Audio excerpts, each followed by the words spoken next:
Hello నమస్తే, నేను Ashok. Welcome to big Telugu.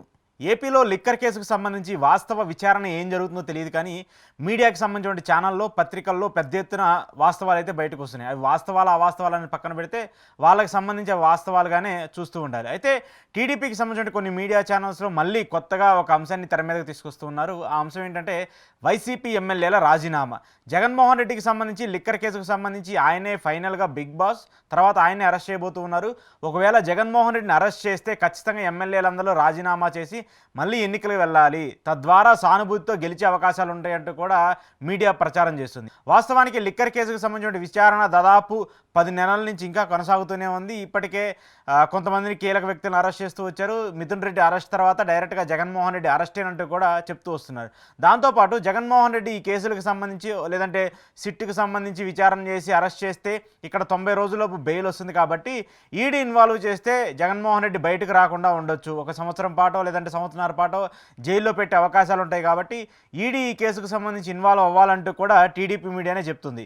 ఈ కేసుకు సంబంధించి విచారణ చేస్తుందేమో ఒక పక్క సిట్టు, దాని మీద కామెంట్స్ చేస్తుందేమో ప్రభుత్వము.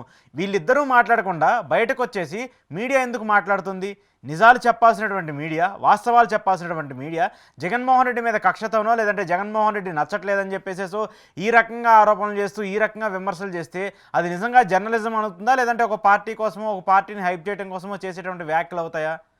గత కొంతకాలంగా మెయిన్గా లిక్కర్ కేసుకు సంబంధించిన విచారణ కావచ్చు, మెయిన్గా లిక్కర్ కేసుకు సంబంధించిన అంశాలన్నీ మనం చూసుకుంటే టీడీపీ మీడియాలో ఈరోజు ఒక న్యూస్ ఏదన్నా వస్తే అది రేపు సిట్ చేస్తుంది. లేదంటే టీడీపీ మీడియాకి సంబంధించి ఈరోజు మిథున్ రెడ్డి అరెస్ట్ అవుతాడని చెప్పేసి ఒక 2-3 రోజులు కథనాలు నడిపితే 4వ రోజు మిథున్ రెడ్డిని అరెస్ట్ చేస్తారు. లేదంటే 5 రోజుల పాటు జగన్మోహన్ రెడ్డి అరెస్ట్ చేస్తారని చెప్పేసి ఆరోపణలు చేస్తుంటే 6వ రోజు జగన్మోహన్ రెడ్డికి సిట్ వెళ్ళి నోటీసులు ఇస్తూ వస్తుంది. ఇలాంటి ప్రక్రియలు జరుగుతున్నాయి. అంటే సిట్ చేయాల్సినటువంటి అంశాలు లేదంటే సిట్ చేయాల్సినటువంటి పనులన్నింటినీ కూడా ఇక్కడ టీడీపీ మీడియా చెప్తేనే వాళ్ళు చేస్తున్నారా, లేదంటే వాళ్ళు ముందుగానే మీడియాకి ఇండికేషన్స్ ఇస్తున్నారా? ఇలాంటి పరిస్థితులు ఎందుకు ఆంధ్రప్రదేశ్లోనే జరుగుతూ ఉన్నాయి? ఒకవేళ ఈ కేసుకు సంబంధించి ఈడీ ఇన్వాల్వ్మెంట్ జరగాల్సి ఉంటే, ఒకవేళ ఈడీ రావాల్సి ఉంటే, ఈడీ ఇన్వాల్వ్ అవ్వాలంటే దానికి సంబంధించిన పరిమితులు కొన్ని ఉంటాయి కదా. ఈడీ అంత ఈజీగా ఆషామాషిగా వచ్చేసి కేసులు టేకప్ చేయవు కదా. మినిమం 50 కోట్లకు పైగా మనీ లాండరింగ్ సంబంధించో లేదంటే మనీ ట్రాన్స్ఫర్ జరిగించో ఏదో ఒకటి అక్కడ ప్రూఫ్స్ ఉండాలి. ఆ ప్రూఫ్స్కి సంబంధించి క్లియర్ కట్గా డాక్యుమెంట్ అన్నింటిని కూడా ఈడీ వెరిఫికేషన్ చేసిన తర్వాత వ్యాలిడ్గా ఈ కేసు నిలబడే పరిస్థితి ఉంటే అప్పుడు ఈడీ కేసుని టేకప్ చేస్తుంది. అలాంటి పరిస్థితులు లేకుండా, అలాంటి పరిణామాలు లేకుండా ఏదో జగన్మోహన్ రెడ్డిని అరెస్ట్ చేయడానికి ఈడీ రావాలని చెప్పేసి మనం రోజు డిబేట్లు పెట్టి మనం రోజు పేపర్లలో రాస్తే అంత మాత్రం డైరెక్ట్గా ఈడీ వచ్చి ఈ కేసులు ఇన్వాల్వ్ అవుతుందా? ఇప్పటికే ఈడీకి సంబంధించి, సిబిఐకి సంబంధించి దేశవ్యాప్తంగా ఎంత పెద్ద ఎత్తున విమర్శలు వస్తూ ఉన్నాయి. నాట్ ఓన్లీ ఇన్ ఆంధ్రప్రదేశ్, ఢిల్లీకి సంబంధించిన లిక్కర్ స్కామ్ చూసాం మనం, తమిళనాడుకి సంబంధించిన లిక్కర్ స్కామ్ చూసాం మనం, మధ్యప్రదేశ్కి సంబంధించిన లిక్కర్ స్కామ్ చూసాం మనం, ఛత్తీస్గఢ్కి సంబంధించిన లిక్కర్ స్కామ్ చూసాం మనం. ఇన్ని లిక్కర్ కేసులకు సంబంధించి ఇప్పటికే ఇవన్నీ కూడా ఫ్యాబ్రికేటెడ్ కేసులు. బీజేపీ తమ వ్యతిరేక రాష్ట్రాలకు సంబంధించో లేదంటే తమ వ్యతిరేక వ్యక్తులకు సంబంధించో ఈడీ కేసులు పెట్టి వాళ్ళందరినీ ఇబ్బందులు పెడుతుందని చెప్పేసి పదే ఈ ఈడీకి సైతం సుప్రీంకోర్టు ఎన్ని ముట్టికాయలు వేస్తూ ఎన్ని చివాట్లు పెడుతూ తిడుతూ ఉంది. అసలు మీరు పొలిటికల్ వెండెక్టాకి ఎందుకు లోనవుతున్నారు? ఒక స్వతంత్ర సంస్థగా ఉన్నటువంటి మీరు ఎందుకు ఈ కేసుల్లో మీరు ఇన్వాల్వ్ అవుతున్నారు? డైరెక్ట్గా మీరే పొలిటికల్ లీడర్ మాదిరి ఎందుకు బిహేవ్ చేస్తున్నారని చెప్పేసి సుప్రీంకోర్టులో చివాట్లు పెడుతూ ఉంది. సిబిఐని కూడా చివాట్లు పెడుతూ ఉంది. ఇటీవల మనం చూస్తూ వచ్చాం కదా, ఢిల్లీ లిక్కర్ కేసుకు సంబంధించి కావచ్చు, చాలామందికి అన్వాంటెడ్గా మీరు వాళ్ళ మీద తప్పుడు కేసులు పెట్టి అరెస్ట్ చేశారంటూ కూడా బెయిల్ ఇచ్చే సమయంలో సుప్రీంకోర్టు ఎంత పెద్ద ఎత్తున ఆరోపణలు చేస్తూ ఈడీ మీద కావచ్చు, సిబిఐ మీద కావచ్చు ఎన్ని ఆరోపణలు చేస్తూ వస్తుంది. సో స్వతంత్ర ప్రతిపత్తి కలిగినటువంటి సంస్థలన్నీ కూడా ఈరోజు ఇంత పెద్ద ఎత్తున ఆరోపణలు ఎదుర్కొన్నాయంటే దాని వెనకాల రాజకీయ కోణాలు ఉన్నాయనే కదా, రాజకీయ ఆరోపణలు ఉన్నాయనే కదా. మరి ఇన్ని రాజకీయ ఆరోపణలు ఇప్పటికే ఎదుర్కొంటూ కోట్ల వల్ల ముట్టికాయలు తింటూ, కోట్ల వల్ల తిట్లు తింటూ, కోట్ల వల్ల చివాట్లు తిడుతున్నటువంటి ఈడీనో సిబిఐనో మళ్ళీ ఈ కేసులో వచ్చి ట్యాకప్ చేయాలనుకుంటే అలాంటి పరిస్థితులు ఉంటాయా? అంటే గతంలో చంద్రబాబు నాయుడు గారికి సంబంధించి స్కిల్ డెవలప్మెంట్ కేసుకు సంబంధించి ఆయన కూడా అరెస్ట్ అయ్యారు. ఆయన 53 రోజుల పాటు రాజమండ్రి సెంట్రల్ జైల్లో ఉన్నారు. ఆయన ఉన్నారు కాబట్టి జగన్మోహన్ రెడ్డిని కూడా అరెస్ట్ చేయించాలి. జగన్మోహన్ రెడ్డి చేసిన పనికో లేదంటే జగన్మోహన్ రెడ్డి చెప్పిన పనికో చంద్రబాబు నాయుడు గారి అరెస్ట్కి బీజేపీ సపోర్ట్ చేసింది. కానీ ఇప్పుడు జగన్మోహన్ రెడ్డిని అరెస్ట్ చేయడానికి బీజేపీ సపోర్ట్ చేయట్లేదని చెప్పేసి మీరు డైరెక్ట్గా చెప్తూ ఉన్నారు. బీజేపీ మీద, జనసేన మీద ఫుల్ ప్రెజర్స్ మీరే పెడుతున్నారు. ఇక్కడ లిక్కర్ సంబంధించిన వ్యవహారం మీద, లిక్కర్కి సంబంధించిన కేసు మీద మాట్లాడుతూ ఉన్న వ్యక్తి ఎవరన్నా ఉన్నారంటే ఒక టీడీపీకి సంబంధించిన వ్యక్తులు లేదంటే టీడీపీకి సంబంధించిన మీడియా తప్పితే ఎక్కడైనా సరే జనసేన కావచ్చు, బీజేపీ కావచ్చు ఈ కేసుకు సంబంధించి ఇన్వాల్వ్ అయ్యి ఈ లిక్కర్ కేసు నిజంగానే జరిగింది, దీని మీద పారదర్శకంగా విచారణ చేయండి, సిట్ విచారణ చేస్తుంది కదా, దీన్ని సిబిఐకో ఈడీకో అప్పగించని చెప్పేసి మిగతా 2 పార్టీలు ఎందుకు మాట్లాడట్లేదు? కూటమిలో 3 పార్టీలు ఉన్నాయి కదా, ఆంధ్రప్రదేశ్లో కూటమి ప్రభుత్వమే కదా ఉంది. సో మీరు ఒక్కళ్ళే మాట్లాడుతూ ఆ 2 పార్టీలు మాట్లాడకపోతే ఇది పొలిటికల్ వెండెక్టా కింద జరిగిందా, కక్ష తీర్చుకోవడం కోసం జరుగుతుందా, లేదంటే నిజంగానే అవినీతి జరిగి చేస్తున్నారనుకోవాలా? ఒకవేళ జగన్మోహన్ రెడ్డిని ఆగస్టులో అరెస్ట్ చేశారనుకోండి, వైసీపీ ఎమ్మెల్యేలు రాజీనామా చేస్తారా? అలాంటి పరిస్థితులు ఉంటాయా వైసీపీకి సంబంధించి? ఆల్రెడీ 11 స్థానాలకు పడిపోయారని చెప్పేసి మీరే చెప్తూ ఉన్నారు. జగన్మోహన్ రెడ్డిని ఆంధ్రప్రదేశ్ ప్రజలు బండకేసి కొట్టారని చెప్పేసి మీరే చెప్తూ ఉన్నారు. 11 స్థానాలకు పడిపోయినటువంటి వ్యక్తి మళ్ళీ లెగవడని చెప్పేసి మీరే చెప్తూ ఉన్నారు. సింపతి కోసమో లేదంటే మళ్ళీ అధికారంలోకి రావడం కోసమో జగన్మోహన్ రెడ్డి అరెస్ట్ అవ్వగానే 11 మంది ఎమ్మెల్యేలు రాజీనామా చేస్తారని చెప్పేసి జగన్మోహన్ రెడ్డి ఎలా అనుకుంటారు?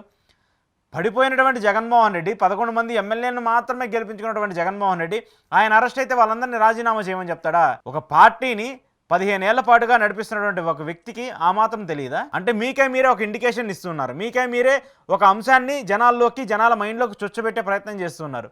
ఇంకొంతమంది చెప్తూ ఉన్నారు, నిన్న మొన్న పెద్దిరెడ్డి గారు, కొలికిపూడి గారు తిరుపతికి విమానాశ్రయంలో ఏదో ఆయనకు షేక్ హ్యాండ్ ఇస్తూ జరిగినటువంటి ఒక సంఘటనని టీడీపీ మీడియా ఎలా ప్రొజెక్ట్ చేస్తుందంటే, పెద్దిరెడ్డి గారు టీడీపీలోకి వెళ్ళడం కోసము, పెద్దిరెడ్డి గారు టీడీపీలో చేరడం కోసము కొలికిపూడి గారితో సమావేశం అవుతూ వచ్చారు. దానికి సంబంధించి కొలికిపూడి గారు చంద్రబాబు నాయుడు గారితో రాయబారాలు నడుపుతూ ఉన్నారు. సో జగన్మోహన్ రెడ్డి కూడా ఒక షాక్ తగలబోతుంది, పెద్దిరెడ్డి గారు పార్టీ మారబోతున్నారు, పెద్దిరెడ్డి గారు టీడీపీలో చేరబోతున్నారని చెప్పేటువంటి వార్తల్ని సోషల్ మీడియాలోనో, టీడీపీకి సంబంధించినటువంటి ఐటీడీపీలోనో లేదంటే టీడీపీకి సంబంధించినటువంటి కొన్ని వెబ్సైట్లలోనో రాస్తూ ఉన్నారు. అంత దౌర్భాగ్యంగా పెద్దిరెడ్డి గారు చేస్తారా? జగన్మోహన్ రెడ్డికి సంబంధించి ఆయన నేను చచ్చేంత వరకు లేదంటే మా కుటుంబం ఉన్నంత వరకు మేము జగన్మోహన్ రెడ్డి గారితోనే ఉంటామని చెప్పేసి ఆయన పదే చాలా ఇంటర్వ్యూల్లో చాలా ప్రెస్ మీట్లో మాట్లాడుతూ వచ్చారు కదా. పూర్తి రాజకీయ వైరుధ్యం ఉన్నటువంటి చంద్రబాబు నాయుడు గారికి, పెద్దిరెడ్డి గారికి సంబంధించిన వ్యవహారంలో ఆయన టీడీపీలోకి వెళ్ళేందుకు అలాంటి పావులు కదుపుతారా? ఆయన ఏదో వాళ్ళిద్దరూ ఒక విమానంలో కలుస్తూ వచ్చారు. సో ఎలా ఉన్నారు సార్ ఏంటని చెప్పేసి షేక్ హ్యాండ్ ఇచ్చాయని చెప్పేసి కొలికిపూడి గారు వివరణ ఇస్తూ వచ్చారు. దాన్ని మీరు ఫ్యాబ్రికేట్ చేస్తూ, దాన్ని మీరు తప్పుగా ప్రచారం చేస్తూ, దాన్ని మీరు తప్పుడు వార్తలు ప్రచారం చేస్తూ ఉంటే దానికి వివరణ ఇచ్చుకోవాల్సిన పరిస్థితిలో టీడీపీ ఎమ్మెల్యే సైతం ఉన్నారు, అంటే కొలికిపూడి గారు సైతం ఉన్నారు. ఇంత దారుణంగా మనం మాట్లాడుతూ ఉన్నప్పుడు, ఇంత దారుణంగా మనం రాస్తూ ఉన్నప్పుడు ఇది జర్నలిజం అనా, లేదంటే ఏదో పార్టీ మెప్పుల కోసమో ఏదంటే ఏ పార్టీ అంశాల కోసమో మాట్లాడుతున్నటువంటి మాటలు అనుకోవాలా? లిక్కర్ కేసుగానే చూడాలి. సిట్ దాన్ని విచారణ చేస్తూ ఉంది. సిట్ దానికి సంబంధించిన అంశాల మీద పూర్తిగా క్లారిటీగా ఛార్జ్ షీట్ వేస్తూ వచ్చింది. 305 పేజీలతో ఛార్జ్ షీట్ వేశారు. దాంట్లో జగన్మోహన్ రెడ్డి గారి పేరు ఉంది, అది క్లియర్. ఆల్రెడీ సిట్ కూడా చెప్తూ వచ్చింది.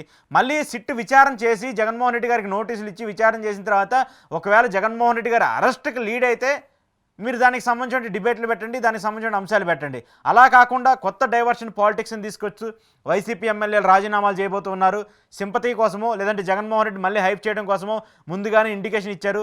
జగన్మోహన్ రెడ్డి గారు సజ్జల రామకృష్ణారెడ్డికి చెప్పాడు. సజ్జల రామకృష్ణారెడ్డి ఎమ్మెల్యేలతో మీటింగ్ పెట్టేసి మీరందరూ రెడీగా ఉండండి, జగన్మోహన్ రెడ్డి గారు అరెస్ట్ జరిగితే మీరందరూ రాజీనామా చేయాల్సిన పరిస్థితి ఉంటుంది, ఆ తర్వాత మళ్ళీ మనం ఎన్నికలకు వెళ్దాము, ఎన్నికలకు వెళ్తే ఆ సింపతితో ఈజీగా గెలిచేస్తామని చెప్పేసి సజ్జల రామకృష్ణారెడ్డి గారు ఎమ్మెల్యేలతో డిస్కస్ చేశారంట. ఆ విషయము టీడీపీ మీడియా ఛానల్స్కు, టీడీపీకి సంబంధించిన పత్రికలకు తెలిసాయంట. వాళ్ళందరూ ఇప్పుడు డిబేట్లు పెట్టి దాని మీద పెద్ద ఎత్తున వార్తలు పుంకానుగా రాస్తూ ఉన్నారు. అసలు ఇది ఎలా సాధ్యము? బేసిక్ నాలెడ్జ్ అన్నా ఉండాలి కదా, బేసిక్ ఒక ఇంకిత జ్ఞానం అన్నా ఉండాలి కదా. ఒక చర్యకి సంబంధించో లేదంటే ఒక అంశానికి సంబంధించో మనం రాసేటప్పుడు 1-2 సార్లు వెరిఫై చేసుకోవాలి కదా. నిజంగానే అలా జరిగే పరిస్థితులు ఉంటాయా? ఇప్పటి వరకు మీరు చేసినటువంటి అంశాలు, మీరు చేసినటువంటి టెలికాస్టు లేదంటే జగన్మోహన్ రెడ్డి మీద మీరు చేసినటువంటి ఆరోపణలు ప్రూవ్ అయినాయి కనీసం ఒక 10 చెప్పండి. కనీసం ఒక 10 ఇన్సిడెంట్లు చెప్పండి. అలా ఏముండదు. అదానికి సంబంధించి ఇదే అదానీ వ్యవహారంలో లేదంటే ఇదే ఆంధ్రప్రదేశ్కి సంబంధించిన పవర్ సెక్టర్ ఏదైతే ఉందో సెకీతో ఆంధ్రప్రదేశ్ ప్రభుత్వం అయినటువంటి జగన్మోహన్ రెడ్డి ప్రభుత్వం సెకీతో ఒక ఒప్పందం చేసుకుంటే అదానీ దగ్గర నుంచి వేల కోట్లు లేదంటే లంచం తీసుకున్నారు, లక్షల కోట్లు లంచం తీసుకున్నారు, లేదంటే 100 కోట్ల లంచం తీసుకున్నారని చెప్పేసి మనమే కదా ఆరోపణలు చేస్తూ వచ్చింది. మనమే కదా జగన్మోహన్ రెడ్డిని టార్గెట్గా విమర్శలు చేస్తూ ఉంది. ఇప్పుడు కూటమి ప్రభుత్వం ఇప్పుడు ఇదే ప్రభుత్వం జగన్మోహన్ రెడ్డి చేసినటువంటి ఒప్పందాన్ని అంతకంటే ఎక్కువగా పర్ యూనిట్కి ₹2 పెంచి మరీ తీసుకుంటూ ఉంది. మరి ఇప్పుడు ఎందుకు దాని మీద ప్రశ్నించట్లేదు? దాని మీద ఎందుకు డిబేట్ పెట్టలేదు? మనం అదానికి జగన్కి లింక్ ఉందంటేనేమో పెద్దగా డిబేట్లు పెడతాం, పెద్ద ఎత్తున వార్తలు రాస్తూ ఉంటాము, పెద్ద ఎత్తున విమర్శలు చేస్తూ ఉంటాం. మరి అదే అదానికి సంబంధించిన ఒప్పందాన్ని కూటమి ప్రభుత్వం కంటిన్యూ చేస్తూ ఉంటే అంతకంటే ఎక్కువ డబ్బుల్ని పర్ యూనిట్కి అదానికో లేదంటే సెక్కీకో ఛార్జ్ చేస్తూ ఉంటే ఇప్పుడు మనం ఎందుకు డిబేట్ పెట్టడం? ఇప్పుడు మనం డిబేట్ పెట్టాలి మీద దాని మీద కూడా మనం మాట్లాడాలి కదా. రైతులకు సంబంధించిన అంశాల మీద జగన్మోహన్ రెడ్డి మాట్లాడితేనో లేదంటే రైతులకు సంబంధించిన వ్యవహారాల మీద జగన్మోహన్ రెడ్డి ప్రశ్నిస్తేనో దాని మీద వెంటనే రాష్ట్ర ప్రభుత్వం కేంద్రానికి ఉత్తరం రాస్తుంది. ఉత్తరం రాసిన వెంటనే కేంద్ర ప్రభుత్వం దానికి రియాక్ట్ అయ్యి వెంటనే మామిడికి మద్దతు ధర ఇవ్వండి, లేదంటే పత్తికి మద్దతు ధర ఇవ్వండి, లేదంటే పొగాకు మద్దతు ధర ఇవ్వండి, వరికి మద్దతు ధర ఇవ్వండి అని చెప్పేసి జగన్మోహన్ రెడ్డి అలా బయటికి వెళ్ళటం ఆలస్యం. ఇక్కడ ప్రభుత్వం ఒక లెటర్ రాస్తుంది, వెంటనే కేంద్ర ప్రభుత్వం నుంచి మద్దతు ధర ఇవ్వండి అని చెప్పేసి వాళ్ళు జీవో ఇష్యూ చేస్తూ ఉంటారు. అంటే జగన్మోహన్ రెడ్డి బయటికి వెళ్తే కానీ అక్కడ రాష్ట్ర ప్రభుత్వం దాని మీద అంశాల మీద మాట్లాడే పరిస్థితి ఉండదు, కేంద్ర ప్రభుత్వాన్ని రిక్వెస్ట్ చేసే పరిస్థితి ఉండదు. అదేదో జగన్మోహన్ రెడ్డి చేసే ముందు మనమే చేస్తే, మన మీడియా ఛానల్స్లోనే డిబేట్లు పెడితే, మన మీడియా ఛానల్స్లోనే మాట్లాడుతూ రైతులకు మద్దతు ధర లేదు, ఆంధ్రప్రదేశ్లో ఇలాంటి పరిస్థితులు ఉన్న అంశాల మీద మనం మాట్లాడితే అలాంటి పరిస్థితి రాదు కదా. జగన్మోహన్ రెడ్డికి ఆ ఛాన్స్ ఇచ్చే అవకాశం మనకు ఉండదు కదా. మీడియా ఈరోజు చెప్పింది, ప్రభుత్వం ఇలా చేసిందంటే అట్లీస్ట్ వచ్చినటువంటి సక్సెస్ని మన ఇద్దరం షేర్ చేసుకోవచ్చు కదా. జగన్మోహన్ రెడ్డికి వెళ్ళే పరిస్థితి ఉంటుంది కదా. అలాంటి ఇండికేషన్లో లేదంటే అలాంటి ప్రయత్నాలన్నా చేయొచ్చు కదా. అలా కాకుండా ఎమ్మెల్యేలు రాజీనామా చేయబోతున్నారు, ఎంపీలు రాజీనామా చేస్తున్నారు. వైసీపీ రాజ్యసభ ఎంపీలందరూ కూడా రేపు బీజేపీతో కలిసి అమిత్ షాతోనో నడ్డాతోనో భేటీ అయ్యి వాళ్ళందరూ కూడా బీజేపీలో మెర్జ్ చేయబోతున్నారు, వాళ్ళందరూ కూడా బీజేపీ కండవాళ్ళు కప్పుకోబోతున్నారని చెప్పేసి ఇట్లా ఇండికేషన్స్ ఇచ్చేసుకుంటూ వెళ్తున్నావా అంటే జరగని ఒక అంశాన్ని తీసుకొచ్చి మనమే ముందు డిబేట్లు పెట్టి మనమే పత్రికల్లో రాస్తే అమ్మో రేపు ఇది జరగబోతుందా అనేటువంటి ఒక అంశాన్ని జనాల్లోకి తీసుకొచ్చే ప్రయత్నము. దాని మీద జగన్మోహన్ రెడ్డిని బద్నాం చేయడానికో, వాళ్ళ ఎమ్మెల్యేలను బద్నాం చేయడానికో, ఆయన్ని ఇబ్బంది పెట్టడానికో జరిగే ప్రయత్నాలు చెప్తే వాస్తవంగా అక్కడ ప్రజల్లో కావచ్చు, పార్టీలకు సంబంధించి కావచ్చు, అలాంటి జరిగే పరిస్థితులు ఒక్కటంటే ఒక్కటి కూడా లేదు. ఇప్పటి వరకు వివేక కేసు అయిపోయింది, వివేక కేసుని పక్కన పెట్టేశారు. మొన్నటిదాకా ఏపీకి సంబంధించి అదానితో ఒప్పందం అన్నారు, అదానికి సంబంధించిన ఒప్పందం అయింది. ఆ తర్వాత విశాఖకు సంబంధించిన ల్యాండ్ కుంభకోణం అన్నారు, భూ కుంభకోణం అన్నారు, అది పక్కకి వెళ్ళిపోయింది. ఢిల్లీ లిక్కర్ స్కామ్ అన్నారు, ఢిల్లీ లిక్కర్ స్కామ్ మీద పెద్ద ఆరోపణలు చేస్తూ వెళ్ళారు, అది పక్కకి వెళ్ళిపోయింది. జగన్మోహన్ రెడ్డికి సంబంధించిన ఆస్తుల వ్యవహారం మీద సున్నపు గనులు లీజ్ చేశారు, లేదంటే భారత సిమెంట్కి అక్రమంగా ఆస్తులన్నీ దోసిపెట్టారు, సాక్షికి అక్రమంగా ఆస్తులన్నీ దోసిపెట్టారని చెప్పేసి ఆరోపణలు చేస్తున్నారు, అది పక్క వెళ్ళిపోయింది. ఇప్పుడు కొత్తగా ఏమొచ్చింది, లిక్కర్ కేసు వచ్చింది ఆంధ్రప్రదేశ్కి సంబంధించి. ఈ లిక్కర్ కేసులో ఫస్ట్ ఏమో 98,000 కోట్లు అన్నారు, ఆ తర్వాత 35,000 కోట్లు అన్నారు, ఆ తర్వాత 20,000 కోట్లు అన్నారు, ఇప్పుడు 3,500 కోట్లు కన్ఫైన్ అయ్యారు. మరి రేపు ఫైనల్ ఛార్జ్ షీట్లో కోర్టుకి సబ్మిట్ చేసే టైంకి ఈ 3,500 కోట్లు అన్నా ఉంటాయా, లేదంటే ఆ 3,500 కోట్లు కాస్త 35 కోట్లకి వెళ్తుందా కూడా తెలియని పరిస్థితి. చెప్పేటువంటి నెంబర్ ఒకటి, సిట్ చేసేటువంటి వ్యాఖ్యలు ఒకటి, అక్కడ ఫైనల్ ఛార్జ్ షీట్లో ఉండేటువంటి నెంబర్ ఒకటి. సో ఎక్కడా కూడా కంపారిజన్ ఉండదు. వాళ్ళు టెలికాస్ట్ చేసేటువంటి అంశానికి, సిట్ ఛార్జ్ షీట్లో ఉండేటువంటి అంశానికి ఎక్కడా కూడా కంపారిజన్ ఉండదు. వాళ్ళు ఒకటి చెప్తారు, వీళ్ళు ఒకటి రాస్తారు. అలాంటి పరిస్థితులు ఉంటాయి. అలాంటి పరిస్థితులు ఇప్పుడు ఆంధ్రప్రదేశ్ మీడియాకి సంబంధించి తగలబడుతూ వచ్చాయి. అటు వైసీపీకి సంబంధించి చూసినా కూడా ఉంటుంది. వైసీపీకి సంబంధించిన మీడియా ఛానల్స్లో వైసీపీకి సంబంధించిన అంశాలు, లేదంటే చంద్రబాబు నాయుడుకి సంబంధించిన పనితీరుకు సంబంధించో, ఆయన చేసేటువంటి అంశాలకు సంబంధించి ఆయన తిడుతూ ఆయన మీద, టీడీపీకి సంబంధించిన మీడియాని చూస్తేనేమో టీడీపీకి సంబంధించి ఇటు జగన్మోహన్ రెడ్డి తిట్టే పరిస్థితి. ఒకరి మీద ఒకరు తిట్టుకొని, ఒకరి మీద ఒకరు పెట్టుకునే అంశాలు తప్పితే ఇప్పటి వరకు స్టిల్ జరుగుతున్న అంశాల మీద ఒక్కటి చర్చ లేదు. ఆంధ్రప్రదేశ్లో వర్షాలు పడుతూ బీభత్సంగా 4-5 రోజుల నుంచి వర్షాలు పడుతూ ఉన్నాయి. పూర్తి స్థాయిలో రోడ్లన్నీ కూడా ధ్వంసమైపోయి నీట మునిగిపోయినటువంటి పరిస్థితి, పొలాలన్నీ కూడా నీట మునిగిపోయినటువంటి పరిస్థితి, వరి నాట్లు వేస్తే ఆ వరి నాట్లన్నీ కూడా నీట మునిగిపోయిన పరిస్థితి.